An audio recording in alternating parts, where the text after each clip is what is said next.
We come tonight to the fourth of our Holy Week meditations, and my passage is John 19, verses 1 to 16, the story of Pilate's dealings with Jesus, the trial of Jesus and his handing over to the Jews for execution. And the whole of the Easter story is really about three decisions. One of these was very straightforward. The decision taken by the Jewish leaders that Jesus must die because he claimed to be the Messiah, and they didn't like that. They decided he must die. That was an easy decision for them to make.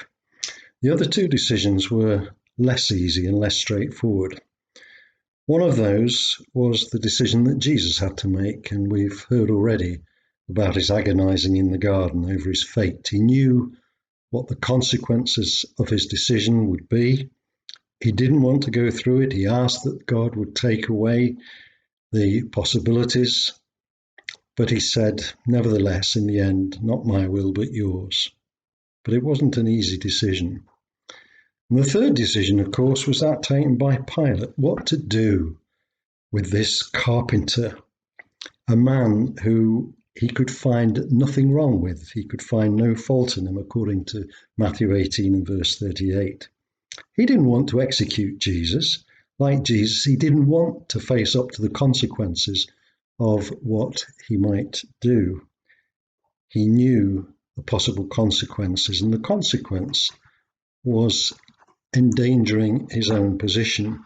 As in Matthew 19, verse 12, the Jewish leader says, if you excuse him, if you release this man, you're no friend of Caesar's. And that must have played heavily on his mind, because the emperor at that time was Tiberius Caesar. And Tiberius Caesar had been persuaded by his chief advisor and his senior general, a man called Sejanus. He'd been persuaded to leave Rome and go and live in Capri, the island off the coast of Italy, which meant that the center of the Roman Empire, which was Rome, was effectively ruled by Sejanus. He was the enforcer, if you like. He made all the decisions. Tiberius sat in Capri. Now, but Tiberius was also a ruthless individual. And in 31 AD, he got wind of a plot that Sejanus was developing to replace him as the emperor. And he swooped immediately on the plotters. He had them arrested, he had Sejanus arrested, and he had Sejanus executed. And the key point here is that, in effect, Pilate had been appointed by Sejanus, in the name of the emperor certainly, but the man who had actually appointed him was Sejanus. So when the Jews said, well, you're no friend of the emperor's if you don't go ahead and execute this man, he was very worried, because the emperor already had a down on Sejanus and his followers, and he was worried that he might get tarred with the same brush.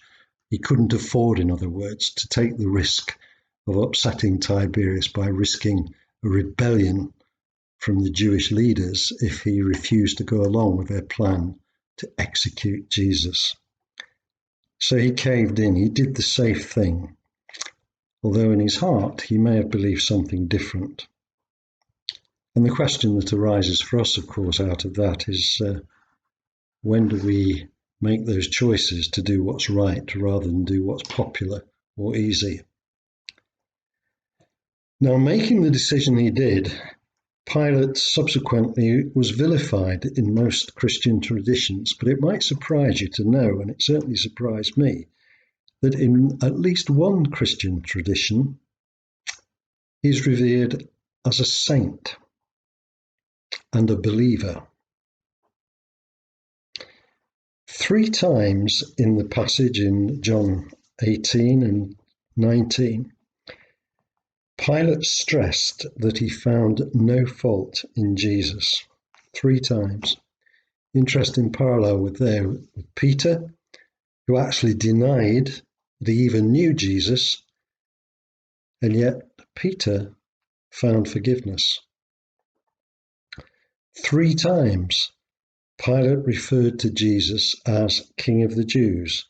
In chapter 18 and 39, chapter 19, 13 and 15, each time he refers to Jesus as King of the Jews.